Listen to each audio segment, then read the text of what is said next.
Boa tarde, pessoal. Vamos começar mais uma live típica das sextas-feiras à tarde sobre o PEC Sem Dúvida. Hoje a gente está aqui com o Micael e com o João, que vão falar algumas dúvidas que têm chegado pra gente e outras que podem ter chegado hoje aí, e a gente vai dialogando, ok? Diga. Certo, então boa tarde, pessoal. Eu sou o Micael, trabalho lá no Núcleo de Tecnologia da Informação, aqui no DAB, e trabalho na frente do ESUS, né? Na frente do suporte e também de capacitação e treinamento. Bom, eu sou o João, boa tarde a todos vocês aí. É um prazer mais uma vez estar aí com vocês nessa sexta-feira. Está todo mundo feliz porque sexta-feira é final de semana, né? Depois mais tarde aí vai todo mundo dar uma passeada, né? Para dar uma curtida. Então estaremos hoje aqui mais uma vez para estar esclarecendo algumas dúvidas em relação ao PEC. E aí aproveitem, acessem aí os meios de comunicação e façam as perguntas para a gente. Certo. Podemos começar então? Então, assim, primeiramente, a gente queria só revisar algumas questões que já foram até mesmo ditas em outras lives, né? E uma das questões foi em relação ao benefício que o controle eletrônico traz. A gente sabe que a primeira impressão que pode dar para o profissional é ele achar que aquilo vai dificultar o trabalho dele, né? Porque ele não está acostumado a usar aquele equipamento, né, de informática todos os dias. Então, assim, era muito mais simples usar o papel, né? E aí, às vezes, essa informação ficava muito simplificada, ficava com registros, às vezes, incompletos, né? E aquilo não causava aí o grande impacto na gestão. O prontuário eletrônico tem a oportunidade de mudar essa situação. Então, pode reduzir o número de papéis, né, que vão ser armazenados na unidade de saúde.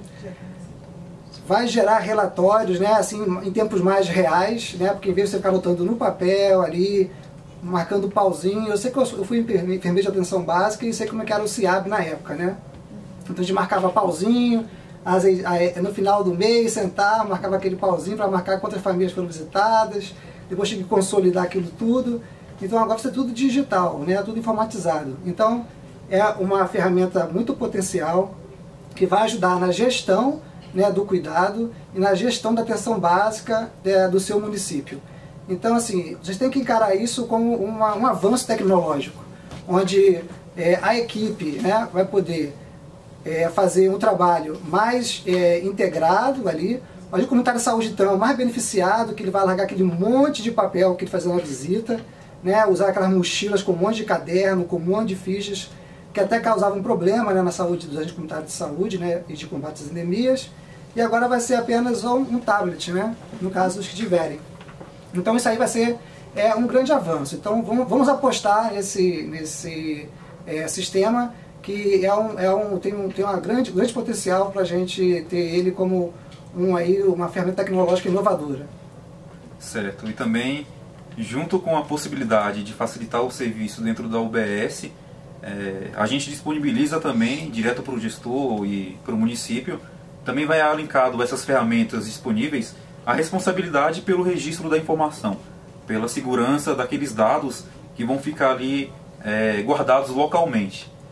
Porque o que sobe para a gente não é o registro completo, sobe aqui para o Ministério, nesse momento, um resumo do atendimento que é feito lá no território.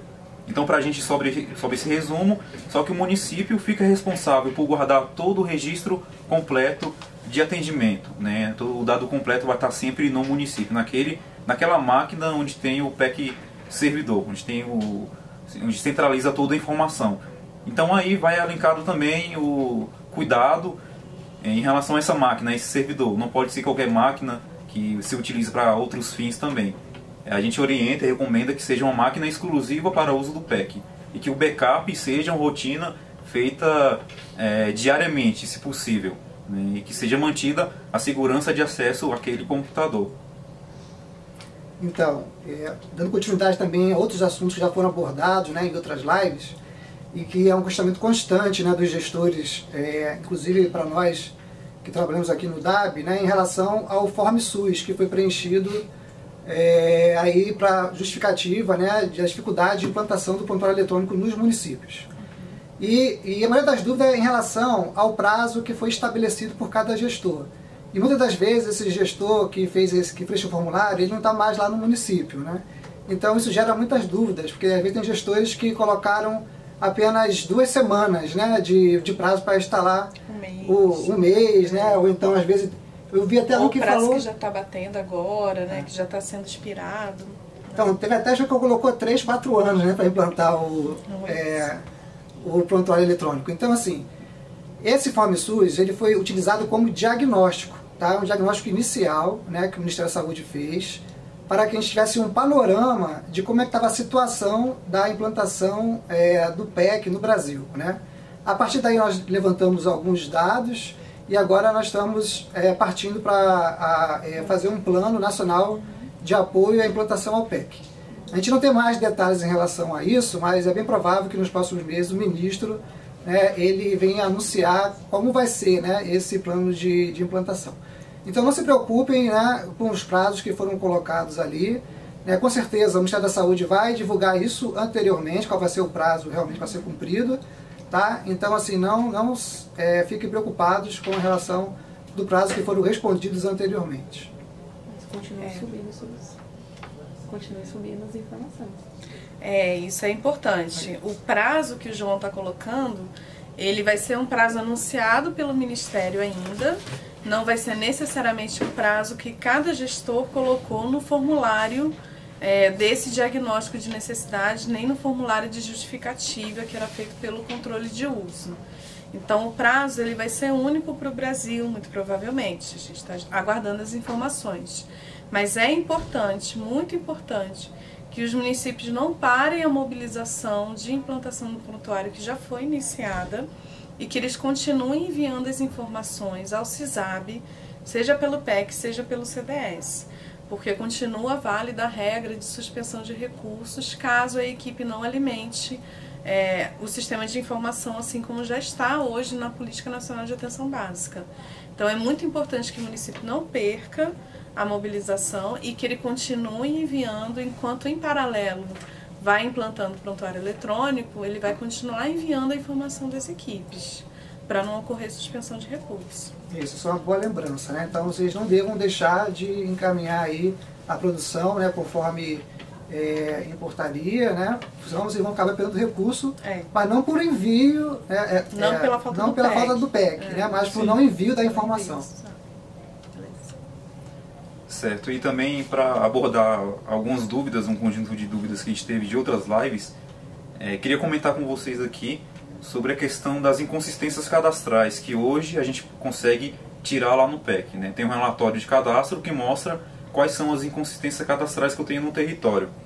E essas inconsistências cadastrais, elas podem ser, né, alteradas, podem ser corrigidas mesmo no sistema, e a gente, aqui no Lab, nós estamos nos mobilizando para criar um material direto, né, que atenda direto a essas dúvidas e ensine um passo a passo de como uma pessoa pode, como o profissional pode resolver isso. E não é para ficar desesperado que a gente está trabalhando em cima dessa questão. E continuando, em relação aos relatórios, a gente tem para as próximas versões do ESUS-AB uma melhoria, né, no desempenho dos relatórios e também na melhoria dos filtros. Muitas sugestões foram analisadas pelo GT do ESUS-AB, pelo GT de análise, e a gente incluiu algumas, né, no nosso projeto para as próximas versões. Então esses filtros e relatórios, eles vão melhorar no sentido de atender mais a gestão local, que a gestão mais está pedindo para a gente analisou o que seria melhor e vai colocar nos relatórios do ESUS-AB nas próximas versões. Melhorando também, de quebra, o desempenho dessa funcionalidade, né? Tem gente que, em alguns cenários, o relatório demora um pouco para ser gerado. Então, com a melhoria desse desempenho, vai atender também esse tipo de situação. E no atual cenário, na atual versão do ESUS-AB, nem sempre a não geração de relatório está amarrada com o desempenho da máquina, com o desempenho do computador. Pode ser um erro de processo. É necessário que aí na ponta o profissional, ao tentar gerar o relatório, não fique desesperado, mas tente reprocessar a informação, tente verificar a versão do sistema, se está atualizado ou não, porque tudo isso pode impactar na hora de gerar o relatório. Então a gente ainda tem esses meios de contornar essas situações, que é atualizar o sistema e reprocessar os relatórios. Então, continuando aqui também com alguns comentários que foram feitos, né, no Facebook, né, nas comunidades de práticas. Uma dos nossos ouvintes aqui, e telespectadores, eu não sei como é que a gente pode falar. Face espectadores. Face espectadores, né? Então, perguntou se a gente poderia falar um pouco mais sobre a ficha de cadastro dos ACS. Nós pensamos em fazer posteriormente, aí montar um tutorial, um vídeo, né, algo explicando melhor, né? Porque como aqui é uma live, né, e nós temos que falar rapidinho, né, que são só meia hora, então não vai dar tempo de a gente entrar por menores detalhes em relação a isso. Só coloco o seguinte, que não tem muita diferença da ficha de cadastro do CDS com o aplicativo, né, do AB Território, tá? O ACS ele tem que cadastrar o domicílio primeiramente, né, para depois cadastrar o indivíduo, né? Então assim, não tem muita diferença em relação ao como estava no CDS. O CDS ele já tinha sofrido uma melhoria já, e aí o aplicativo ele acompanhou essa melhoria também, tá? Então posteriormente nós vamos fazer alguma interatividade com vocês para estar explicando melhor aí como é que faz esse cadastramento, tá certo? Certo, e outra questão também que foi abordada nas outras lives e outros contatos é a questão do envio da informação aqui para o nível central, né, para o nível federal. Já é de algum tempo que o PEC ele trabalha com o envio automático. Então, se o prontuário eletrônico do ESUS-AB, que é o PEC, se ele estiver conectado com a internet, ele vai enviar informação tanto para os links cadastrados, para o centralizador do estado, centralizador do município, automaticamente ele também vai enviar essa informação para o nível federal. Então, se estiver conectado com a internet, a partir de meia-noite até às 6 da manhã, ele vai estar enviando essa informação de forma automática. E se não conseguir, ele vai continuar durante o dia tentando realizar esse envio. Então, esse envio, se eu estiver conectado com a internet, ele ocorre de forma automática. Em relação ao prazo de envio das informações, permanece o prazo de envio até o 20º dia do mês subsequente para aquela competência em questão, né? Para isso, a gente tem agora, já no portal do DAB, a portaria 97 que explica, né, e detalha quais são esses prazos de envio. Como o João falou, a gente tem que se atentar quanto ao envio da informação por 3 competências consecutivas, né? Se eu não enviar por 3 competências consecutivas, o incentivo ele vai ser suspenso. Então, esse prazo está detalhado lá na portaria 97. E também, trazendo outra informação relacionada com o envio, a gente tem a questão da configuração de links. O ESUS, automaticamente, ele vem cadastrado com o link do nível federal. Então, esse link não tem como você editar e nem excluir ele do sistema.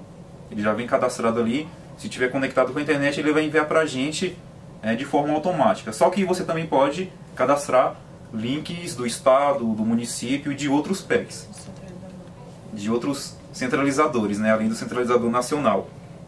E não há problema quanto a isso. Quando ele enviar para um, ele vai enviar para todos. Se tiver ocorrendo algum problema dele estar enviando só para o nível central, para o Ministério da Saúde, não está enviando para outros links, tem que verificar qual que é o problema da infraestrutura local. Tá? E em relação aos relatórios de cadastro, na versão 2.1, a gente tem um relatório consolidado de cadastro, que o profissional pode entrar, os profissionais de nível superior têm acesso a esses relatórios, podem entrar e tirar eles por série histórica e também por competência. Era uma dúvida das outras lives e que a gente está esclarecendo aqui, que sim, por enquanto não tem por faixa etária, mas entra na questão das melhorias que eu falei. Também é uma das melhorias dos filtros entrar por faixa etária nas próximas versões do sistema. É algo que a gente já acordou, né, já colocou no desenvolvimento das próximas versões do ESUS-AB. Em relação à atualização cadastral, a questão do óbito e da mudança de endereço, elas podem ser informadas tanto na ficha quanto no aplicativo ESUS-AB Território. É só você entrar na parte da ficha ou então no módulo do ESUS-AB Território e clicar para atualizar a informação, o cadastro individual ou o cadastro domiciliar. Se você clicar para atualizar, você pode passar a informar esses dados, que é o óbito ou então a mudança de endereço.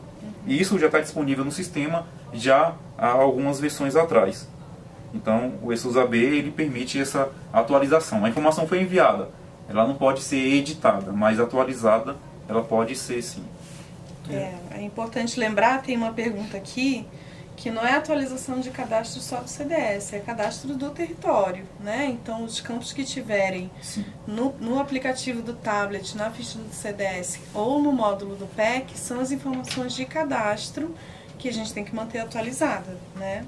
Tanto CAD web quanto as informações que estão nessa ficha. Então, só para comentar isso que o Micael falou, no próprio prontuário eletrônico, né, é um instrumento que a gente pouco não está atualizando, né, utilizando, é a atualização mesmo dessas fichas de cadastro.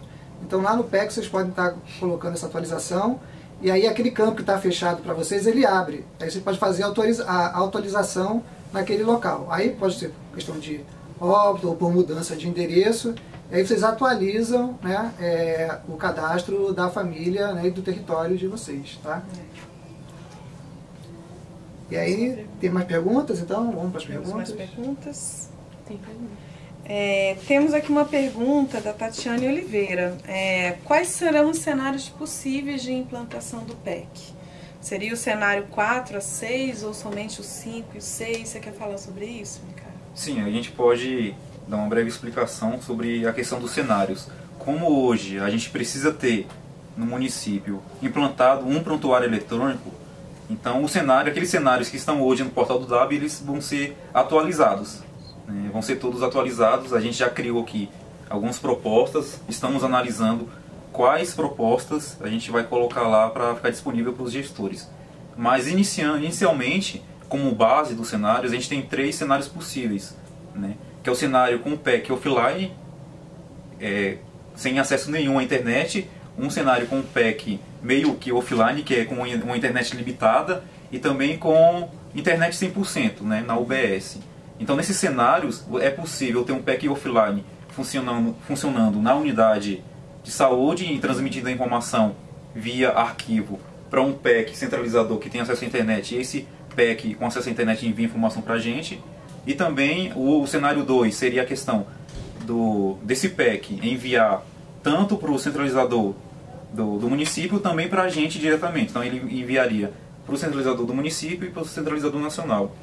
O outro cenário, que é o cenário 3, que é o cenário mais robusto, seria todo o município, todas as unidades acessarem apenas um PEC, né? Via internet, via WAN ou via intranet, via rede cabeada, assim, da forma que for melhor para o município. Então existem como base esses 3 cenários possíveis, com internet 100% ou uma rede que integra todo o município, com uma internet limitada, ou então sem internet também, porque o PEC também funciona offline. O que você precisa ter na unidade é apenas uma rede local. Tendo uma rede local, você consegue utilizar o PEC e fazer com que os computadores se comuniquem, né? Lá da recepção, passando pelos consultórios também. Temos 2 perguntas aqui da Célia, dizendo: no aplicativo eSUS AB Território, há domicílios em que é possível lançar visitas normalmente, mas não é possível editar os moradores. E aí ela está perguntando que aparece uma mensagem: não foram encontradas fichas para este registro. Isso é um erro comum? É alguma questão que pode ser melhorada, por exemplo, quando você faz o primeiro registro e depois atualiza? O que você acha, Micael? Então, em relação a isso, a gente tem que analisar cada cenário específico, né? Pode estar acontecendo, né, de não haver aquele dado ali no sistema e realmente ele não vai mostrar relatório nenhum. Eu falo que não existe dado porque o dado para aquela competência não existe. Por algum descuido, então alguma falta de atenção, a gente marca ali sem querer um filtro que a gente não quer marcar, né? E acaba saindo o relatório vazio.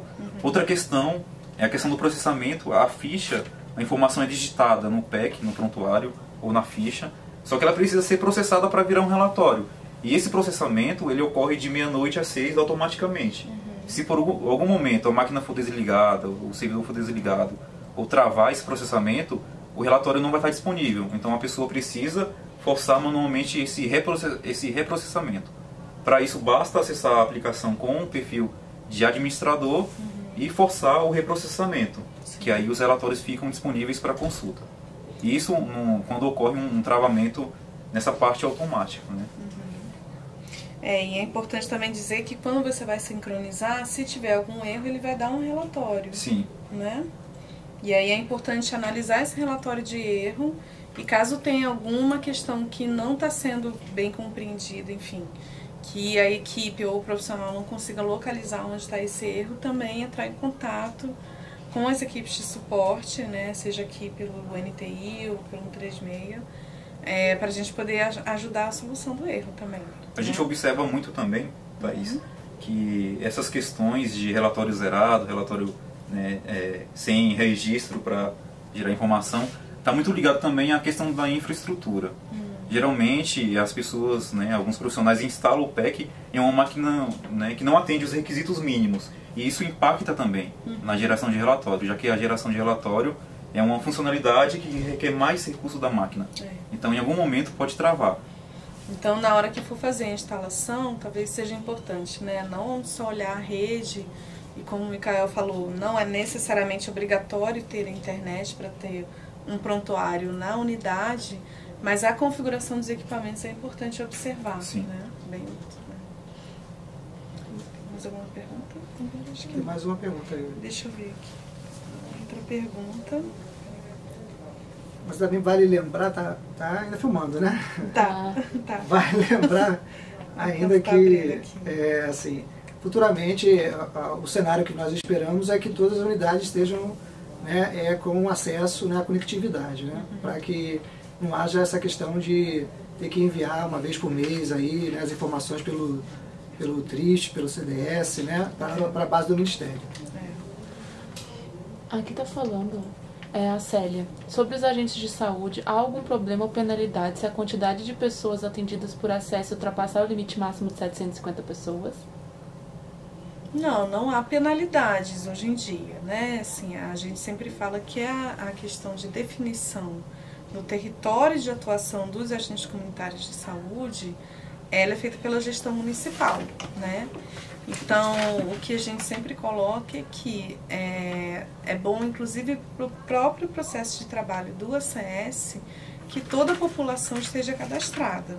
Se for uma população maior que 750 pessoas, que é o recomendado na política nacional, o ACS tem que negociar como fazer esse cadastro com a gestão municipal, porque é ela que vai conhecer a realidade do território e vai definir.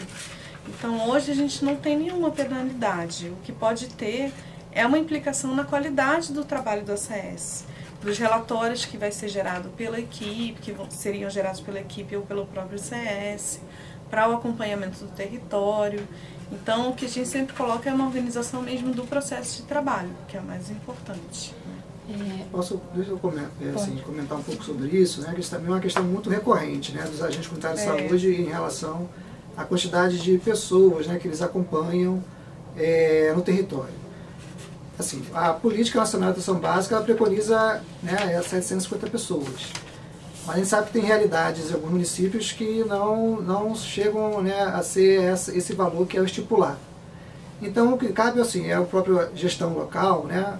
Quando eu digo local, é o próprio médico, enfermeiro, a equipe, né, em Coordenação si, da B. a coordenação da B, verificar nessa situação, porque é lógico que vai ser mais complicado de atingir 100% da população, né? Precisa acompanhar todo mundo. Mas o importante é que vocês identifiquem quais são as famílias mais vulneráveis, né? As condições de saúde que devem ser acompanhadas. E aí planejar a partir desse momento.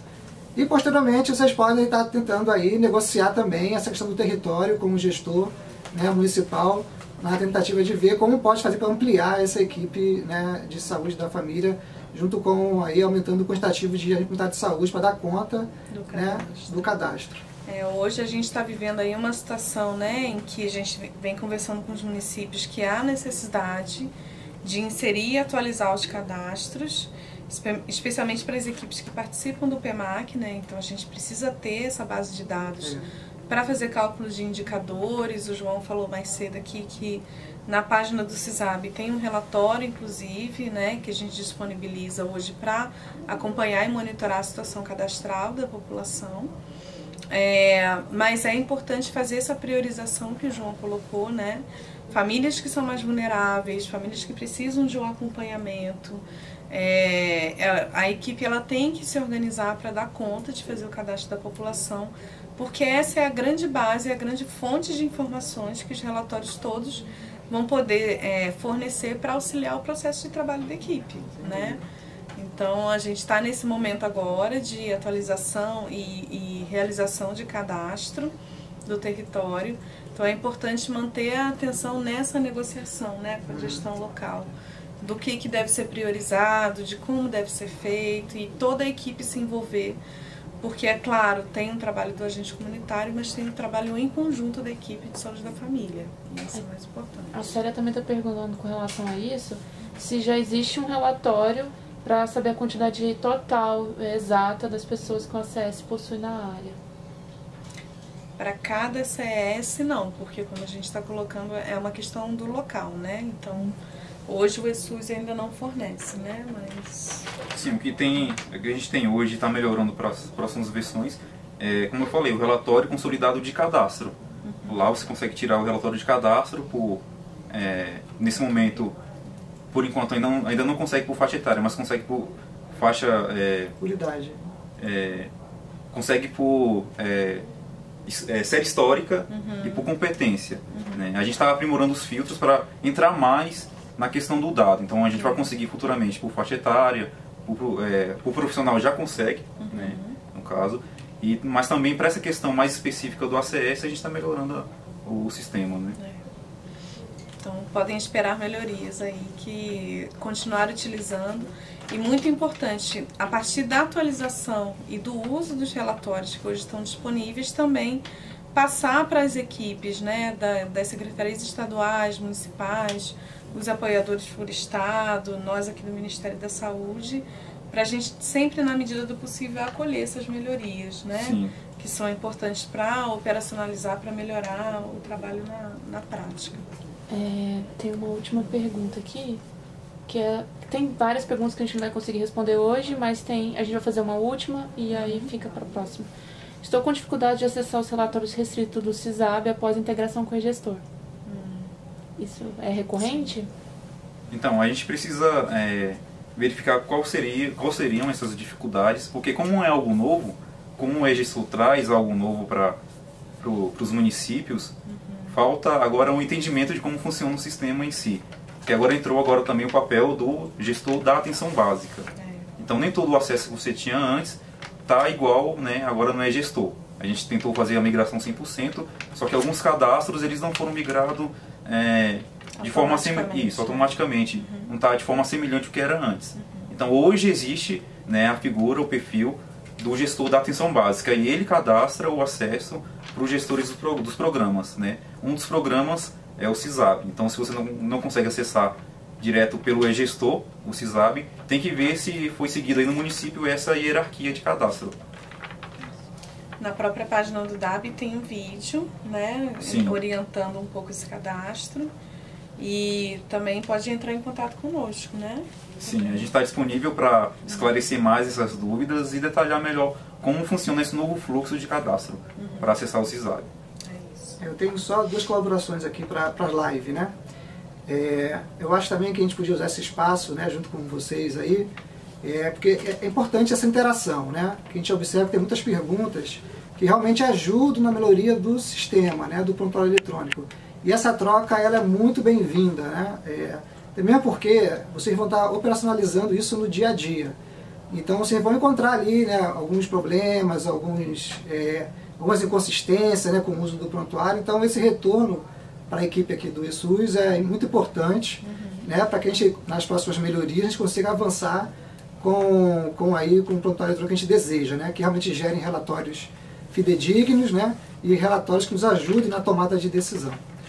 E estou sugerindo também aqui, né, já combinei anteriormente com o pessoal aqui da equipe, que vocês também deixem sugestões para próximos temas, né, nas próximas lives, né, para que quando a gente for fazer na próxima semana, né, a gente traga aqui um tema sugerido por vocês, tá? Então, vocês já podem deixar a dica aí, tá, no Face, na comunidade de prática. Deixa nos comentários, né? Deixa comentário, pode dar um like também pra gente aí, que tá legal, tá? Então é isso. Ok, gente.